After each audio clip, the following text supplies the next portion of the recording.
بسم الله الرحمن الرحيم الحمد لله رب العالمين والصلاة والسلام على أشرف الأنبياء المرسلين نبينا محمد وعلى آله وأصحابه أجمعين.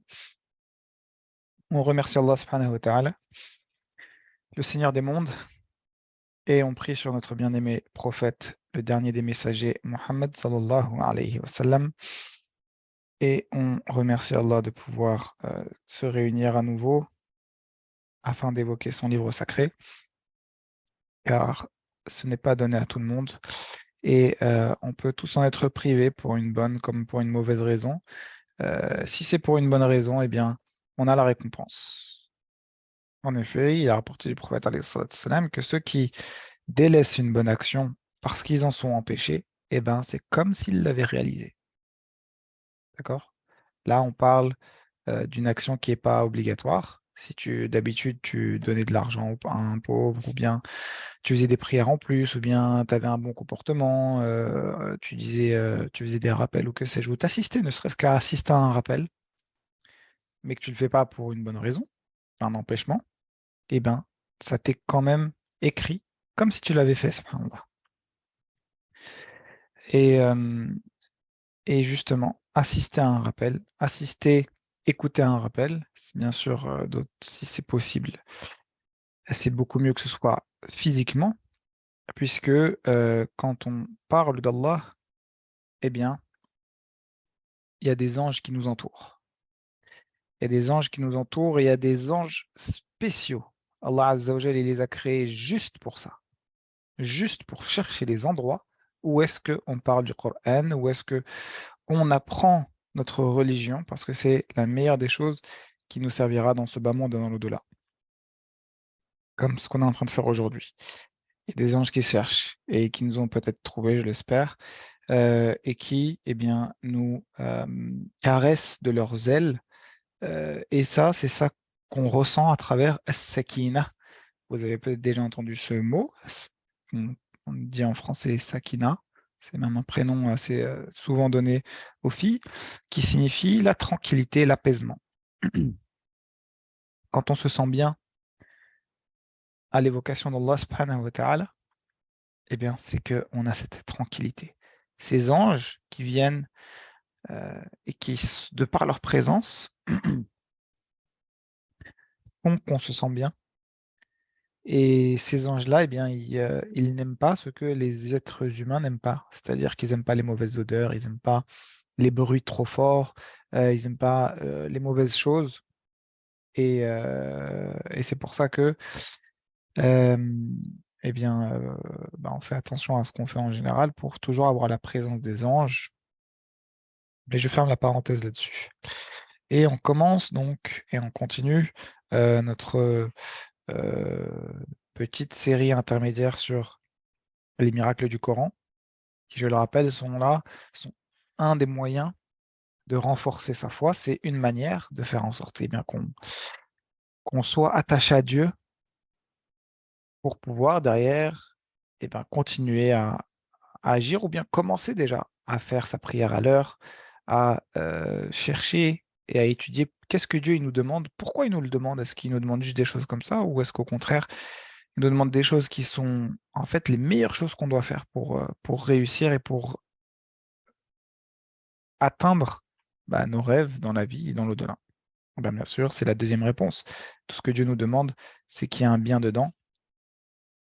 Et, euh, et donc, du coup, on avait vu quelques petits éléments introductifs, quelques exemples. Et là, aujourd'hui, on va se concentrer sur les miracles coraniques liés à l'astronomie.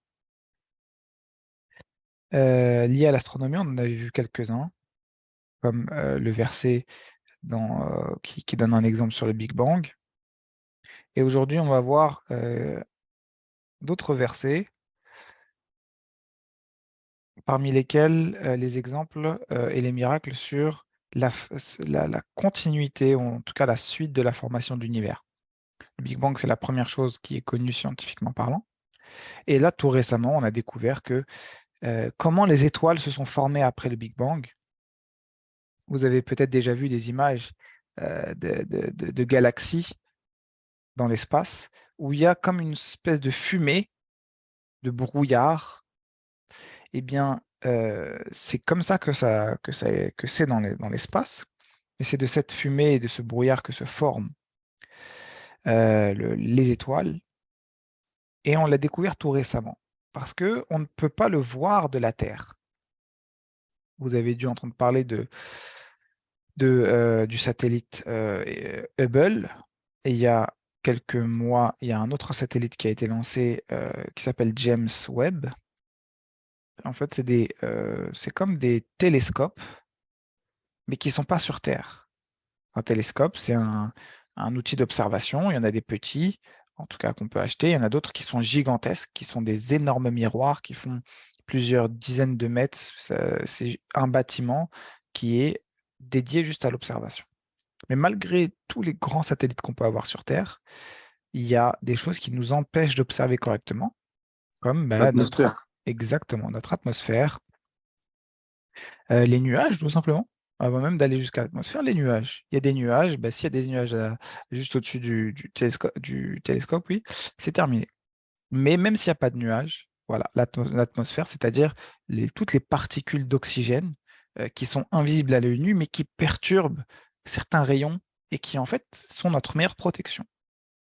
Parce qu'en fait, la Terre, subhanallah, c'est comme un vaisseau spatial gigantesque, qui accueille aujourd'hui, on l'a dépassé, les 8 milliards d'habitants. Et c'est quoi la coque de protection? C'est en fait différents niveaux de gaz et aussi d'énergie qui empêchent tous les rayons cosmiques de venir sur la Terre, sinon il n'y aurait aucune vie, comme sur la Lune, sur Mars ou que sais-je. Du coup, ils ont envoyé des satellites dans l'espace pour pouvoir observer encore plus loin. Et ils se sont rendus compte qu'il y avait des galaxies formées dans ce qu'on appelle des pouponnières d'étoiles. Et qu'est-ce que Dieu nous dit dans le Coran? Il nous dit dans le sens du verset, où est le verset? Voilà. De plus, il, c'est-à-dire Allah, se tourna vers le ciel alors qu'il était fumé et lui dit, ainsi qu'à la terre, venez de gré ou de force, et le ciel et la terre dirent, nous venons obéissants. Encore une fois, j'insiste vraiment sur le fait que c'est pas des versets qu'on va euh, extraire de leur contexte, c'est pas des versets qui qu'on va prendre comme ça, qu'on va essayer de traduire euh, pour faire correspondre à ce qu'on a envie parce qu'on a fait une découverte scientifique, d'accord? C'est pas du tout ça. Pourquoi on sait que c'est pas ça?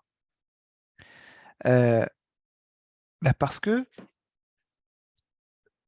cet exemple-là, il est pas, comment dire, c'est écrit noir sur blanc dans le Coran. C'est le verset 11 de la sourate 41. Et si je vous le lis en arabe, ça donne quoi? Ça donne بعد أعوذ بالله من الشيطان الرجيم ثم استوى إلى السماء وهي دخان. Dokhan, c'est la traduction de fumée. Il y aurait pu avoir plein de termes employés, d'ailleurs, même scientifiquement, il y en a qui disent brouillard. Mais brouillard, c'est faux. Le terme Dokhan, c'est vraiment le mot arabe exactement utilisé pour dire fumée. Et c'est un exemple de miracle, puisque ça n'a été découvert qu'il y a quelques années, quand on a pu envoyer des satellites dans l'espace, c'est-à-dire après les années 50, 1950. Un autre exemple, mais avant même j'aurais dû commencer d'ailleurs dans l'ordre inverse des exemples, euh, c'est que là, c'est un exemple qui prouve que Dieu a bien euh, envoyé et révélé le Coran.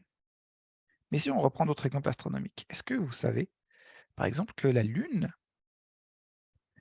elle met exactement 29 jours pour tourner autour de la Terre? Et que pendant que la Lune tourne autour de la Terre, elle tourne aussi sur elle-même. Et en combien de temps? En 29 jours.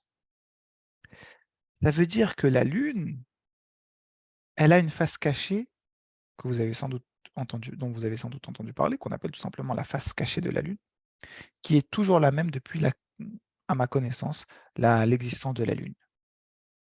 C'est-à-dire que quand vous observez la Lune, que vous la voyez bien quand c'est la pleine Lune, et même quand vous la voyez qu'en partie, ce sera toujours la même face de la Lune que vous pourrez voir. Est-ce que c'est possible que voilà, alors qu'aujourd'hui on dit que scientifiquement la Lune, c'était un astéroïde qui a décroché une partie de la Terre, que subhanallah, comme par hasard, heu, elle fait elle tourne sur la Terre et en elle-même exactement de la même durée.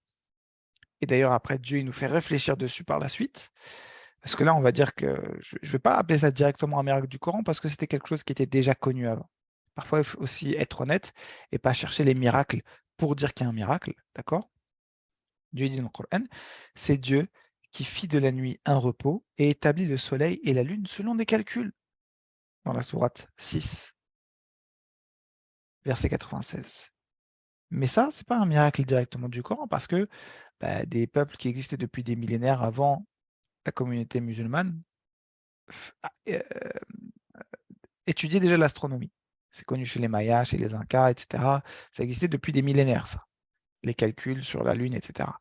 Mais là, c'est juste pour revenir sur le fait que c'est pas logique que quelqu'un qui connaisse l'astronomie, ne croit pas, ne serait-ce qu'en l'existence d'un Dieu. Parce qu'il y a tellement de perfection dans les galaxies, dans l'univers, dans la manière dont c'est fait, que attribuer ça au hasard, à la comme on pourrait dire ça, à la science ou je sais pas à quoi, ça défie le raisonnement d'un scientifique qui, pour lui, tout doit venir avec une preuve. Et donc pour revenir au miracle du Coran, un autre exemple de miracle astronomique, hem et qui fait le lien en plutôt, on va dire oui, entre guillemets, «fait le lien» avec,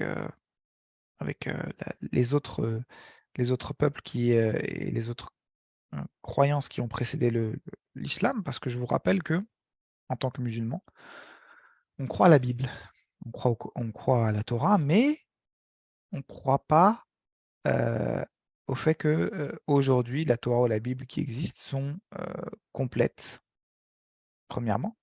Et deuxièmement, même si quelqu'un nous dit: «Ah, on a retrouvé un exemplaire de la Bible qui date de 2000 ans», bah, même si on a cet exemplaire-là, le Coran, ce sera toujours le livre que l'on doit suivre.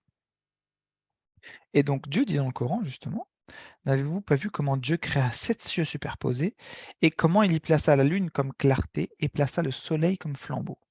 Siraj. Siraj, c'est la lumière elle-même, alors que la clarté, c'est la réflexion de la lumière, c'est-à-dire un miroir. Dieu, il compare le soleil, en gros, à une ampoule et la lune à un miroir. Là, on peut dire qu'il y a déjà une forme de semi-miracle, parce que ces termes, ils n'ont pas été choisis au hasard. Et si on prend la Bible, eh ben, comment le soleil et la lune sont décrits? Les 2 sont comparés à des luminaires, c'est-à-dire à des ampoules, alors qu'en fait, c'est pas le cas.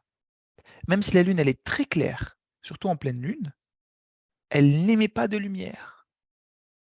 C'est-à-dire que c'est pas une source. Elle fait que refléter la lumière du soleil. Et ça, on s'en rend particulièrement compte, de manière, assez rare, mais on s'en rend compte, quand il y a une éclipse lunaire. C'est quoi une éclipse lunaire? D'abord, pour comprendre une éclipse lunaire, il faut revenir sur comment fonctionnent le soleil, la lune et la Terre. Vous savez déjà que la lune tourne autour du soleil, pardon, tourne autour de la Terre. Mais pendant ce temps-là, pendant que la lune tourne autour de la Terre, elle, la Terre, tourne autour du soleil. D'accord? Et donc en fait, ça nous fait 3 astres qui peuvent s'aligner. Le soleil, la lune et la Terre. S'ils sont alignés dans cet ordre-là, et que la lune est au milieu, et qu'ils sont exactement alignés, eh ben, ça fait une éclipse solaire. Une éclipse solaire, c'est le moment où, ça ne peut arriver qu'en pleine journée, où la lune vient se placer devant le soleil. Par contre, il y a une autre possibilité, c'est qu'on va inverser Terre et Lune. C'est-à-dire que c'est plus la Lune qui va se placer devant la Terre, mais c'est le contraire. C'est la Terre qui va se placer devant la Lune et pour être technique, la Lune sera derrière la Terre, exactement derrière la Terre, et elle ne sera plus dans l'axe du Soleil. Et là, c'est ce qu'on appelle une éclipse lunaire. Et ça arrive aussi, assez rarement.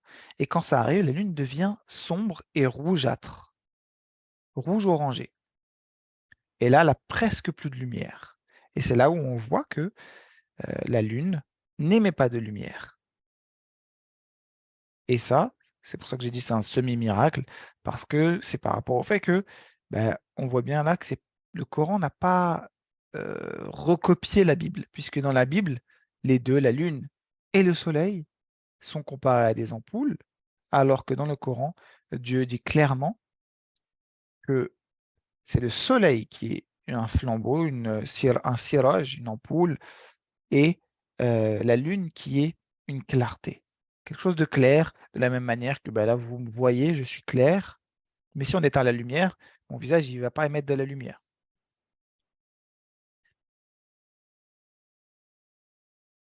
Autre exemple, qui nous donne en y réfléchissant bien un exemple de miracle. Dieu nous dit dans le Coran, n'ont-ils pas considéré le ciel au-dessus d'eux? Comment nous l'avons édifié et orné? Comment, c'est-à-dire nous l'avons construit et rendu beau, orné avec les différentes étoiles, mais surtout, il dit tout de suite après, sans qu'il y ait des failles dans sa construction. Et ça, là, ça peut nous rappeler plusieurs choses. Déjà, ça peut nous rappeler qu'aujourd'hui, bah, peut-être que Dieu fait allusion à l'atmosphère et ce qu'on va appeler la couche d'ozone. L'ozone, c'est, si je ne me trompe pas, euh, trois atomes d'oxygène, à ne pas confondre avec le dioxygène, et qui forment l'atmosphère. Et aujourd'hui, on a un trou dans cette couche d'ozone. Mais c'est-à-dire qu'avant, il n'y avait pas de trou. Et on ne l'a découvert que très récemment à cause, malheureusement, de la pollution. Et donc là, Dieu, quand il a construit l'atmosphère, il n'y avait aucune faille. Donc là, on peut se dire, effectivement, que ça peut être compris comme un miracle pour celui qui y réfléchit bien.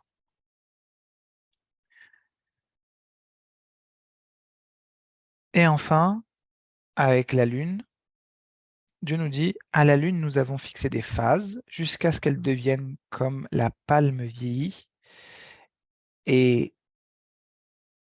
les phases de la Lune, comme je vous l'ai dit, en elles-mêmes, c'est déjà juste un miracle de réflexion de l'existence d'un créateur. C'est toujours les mêmes phases de 29 jours. Il y a une petite variation de quelques heures qui peuvent mener à 30 jours, mais on a toujours les mêmes phases et il y a une petite variation qui peut mener soit des éclipses solaires, soit des éclipses lunaires, parce que la Lune ne tourne pas exactement comme ça autour de la Terre. Elle peut tourner vers le haut et vers le bas, ou vers le bas puis vers le haut. Et c'est ça qui fait cette inclinaison que elle va parfois se mettre devant la Terre ou parfois derrière la Terre. Mais là, ici, ce qu'il faut retenir de ce verset, c'est que Dieu a décrit le fait que l'apparence de la Lune était comme une palme. Et ça, c'était pas quelque chose qu'on pouvait pas voir. On peut, quelqu'un qui regarde bien en pleine Lune, il voit quelques cratères énormes. Mais là, aujourd'hui, évidemment, encore avec l'astronomie, on voit que cette description correspond parfaitement. Et oui, effectivement, il y a cet autre miracle que tu viens de citer, c'est que Dieu nous décrit dans le Coran, effectivement, la séparation en deux de la Lune. Ça, je pense qu'on y reviendra sur peut-être un rappel dédié. Mais oui, Dieu dans le Coran, euh, اقتربت الساعة وانشق القمر. L'heure s'est rapprochée, c'est-à-dire l'heure de la fin des temps, وانشق القمر. Et la lune s'est fendue. Et ça, c'était un miracle demandé par les Arabes non musulmans au prophète Mohammed. Ils étaient réunis auprès de lui et lui ont dit, ô Mohammed, donne-nous un miracle. Et à ce moment-là, Allah lui a inspiré et lui a dit de pointer la lune du doigt. Et quand il l'a pointée du doigt, Allah Azza wa Jal l'a fait s'ouvrir en deux. Et puis ensuite, elle s'est à nouveau euh, réunie. Et aujourd'hui, on sait que scientifiquement cette séparation a bel et bien eu lieu.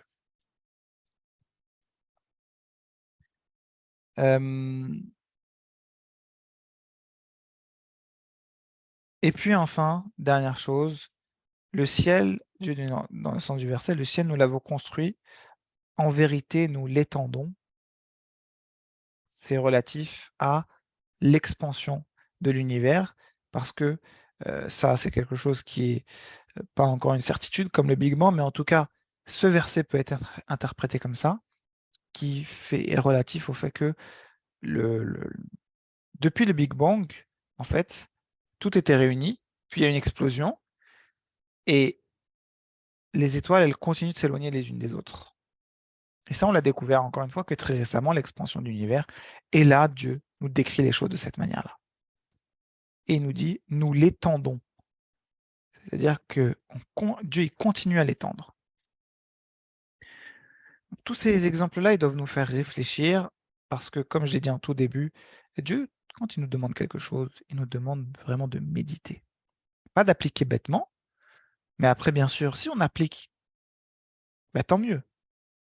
Mais tout ça pour vous dire que c'est pas au hasard que Dieu a fait les choses, et c'est pas au hasard que Dieu non plus nous demande de faire les choses.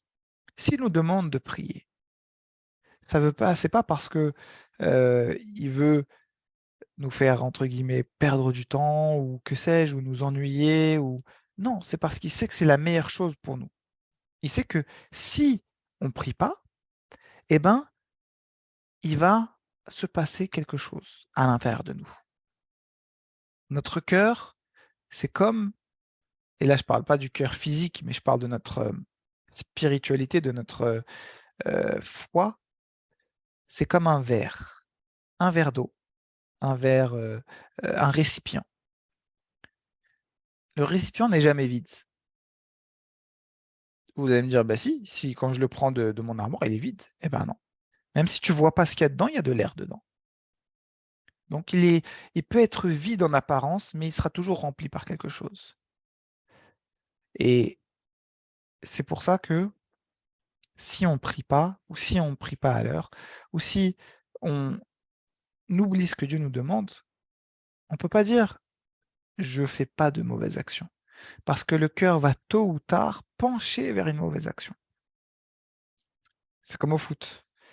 Si on n'attaque pas, eh ben, on va finir par défendre et peut-être se prendre un but.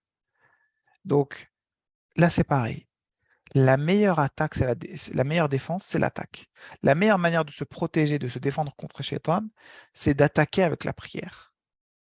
C'est d'être dans les bonnes actions. Parce que si on fait des bonnes actions, on ne peut pas faire une mauvaise action. Mais si on ne fait rien, bah là, on pourra tendre soit vers une bonne, soit vers une mauvaise. C'est très compliqué d'être ce qu'on appelle une courbe constante, d'être droit. En fait, ça n'existe pas la constance parfaite. C'est soit une infime progression ou une infime dégression. Mais petit à petit, eh ben, ça construit des montagnes. Des montagnes soit de bonnes ou de mauvaises actions.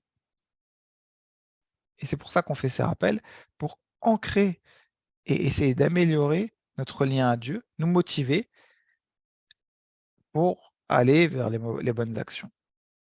Et à minima, au moins s'efforcer de ne pas commettre de mauvaises actions. Et surtout, la plus importante chose que Dieu nous demande, c'est la prière. J'insiste sur la prière parce que c'est vraiment le deuxième pilier de l'islam. Tellement important que certains savants se sont même demandé si celui qui ne fait pas la prière, écoutez bien, est-ce qu'il est musulman?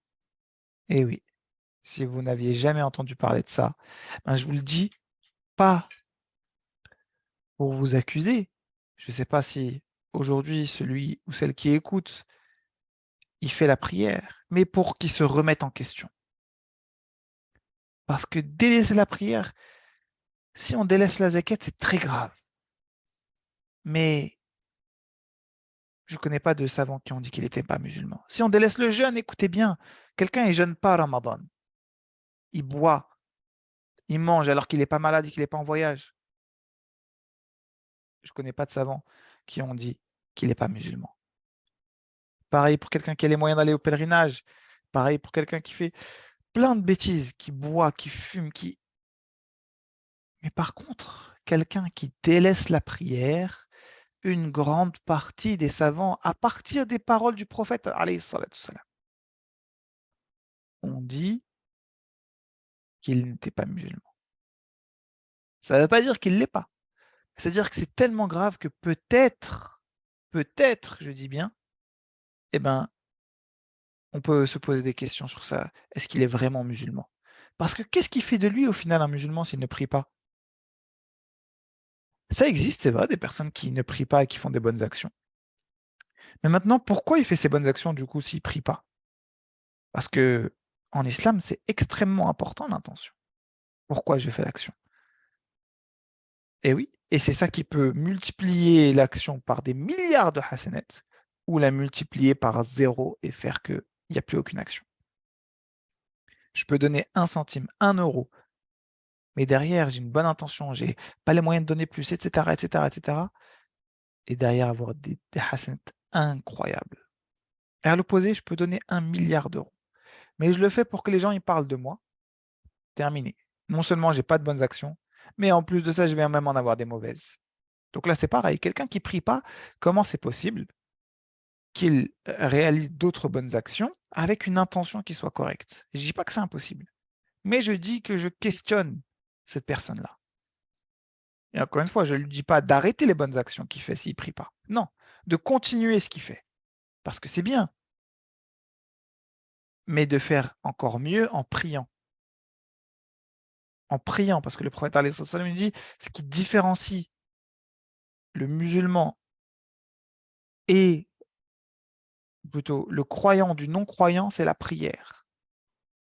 Le prophète sallam nous dit que il y a des musulmans qui vont aller en enfer.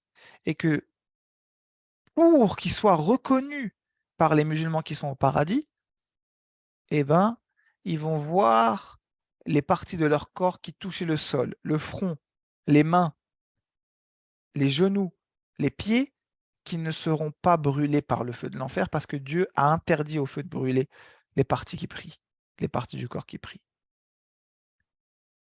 Voilà 2 exemples desquels se servent les savants pour dire celui qui prie pas, c'est chaud pour lui. C'est très chaud, au sens propre comme au sens figuré. Au sens figuré parce que vous avez compris, au sens propre parce que ben, l'enfer ça brûle. Et ça brûle tellement que, qu'Allah nous en préserve, aucune partie de son corps ne sera préservée. Et du coup, comment il va être reconnu par les musulmans? Donc, posez-vous la question de la prière, est-ce que vous la faites? C'est jamais trop tard pour commencer, surtout que vous êtes jeune, et surtout, commencez, si vous le pouvez bien sûr, les 5 prières à l'heure, mais si vous ne priez pas et que Shaitan est tellement fort à ce moment-là, même s'il est faible sur vous, que il vous dit: «Ah, c'est trop 5, prie pas», bah là, battez-le en faisant ne serait-ce qu'une seule dans la journée. Oui, c'est mieux de faire qu'une seule prière que d'en faire zéro, même si c'est évidemment pas suffisant. Mais c'est déjà une première étape. Donc voilà pour le rappel d'aujourd'hui. Si vous avez des questions, je vous écoute. Sinon, on se dit inch'Allah à la semaine prochaine. Je demande à Allah subhanahu wa ta'ala qu'il nous accorde l'honneur de continuer à l'adorer et à l'évoquer et qu'il nous fasse mourir en pleine soumission en continuant de lui obéir. وصلى اللهم وزد وبارك على سيدنا وحبيبنا محمد وآخر دعوانا أن الحمد لله رب العالمين